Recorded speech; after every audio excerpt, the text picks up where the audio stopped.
আসসালামু আলাইকুম। মুন্সি এগ্রো ফার্মের পক্ষ থেকে আপনাদের স্বাগতম। আজকে একটি বিষয় নিয়ে আলোচনা করব, সেটা হলো মুরগির আরডিবি ভ্যাকসিন কিভাবে দিবেন। এটা আসলে অনেকেই আরডিবি ভ্যাকসিন করে থাকেন, অনেকেই করে থাকেন না।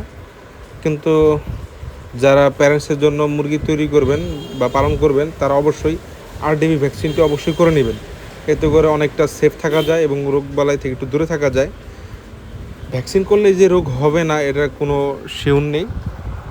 তবুও ভ্যাকসিন করে রাখলে আপনার একটু নিশ্চয়তা থাকা যায়, একটু রোগবালাই কম হবে, এটাই স্বাভাবিক।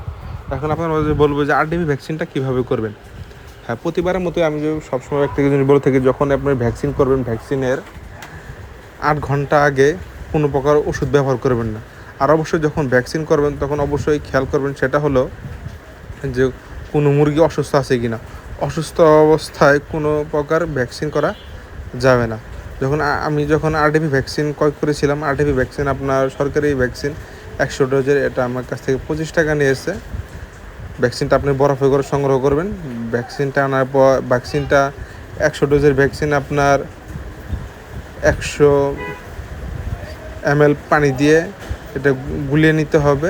তারপর সেই গুলানো পানি আপনার 1 সিসি পরিমাণ নিয়ে মুরগির রানে পুশ করতে হবে। আমি আবার বলছি, 100 ডোজের একটা মেডিসিন নিয়ে সেটা আপনি পানিতে ভালোভাবে গুলিয়ে নেবেন 100 সিসি পানি দিয়ে, এবং 1 সিসি করে প্রতিটা মুরগির রানে পুশ করবেন। এবং বাকি মেডিসিনটা যদি আপনার না লাগে, অবশ্যই নিরাপদ দূরত্বে ফেলে দেবেন। এবং প্রয়োজনীয় যে ওষুধগুলো ছিল ভ্যাকসিন কাজ ব্যবহৃত, সবগুলো নিরাপদ দূরত্বে ফেলে দিবেন।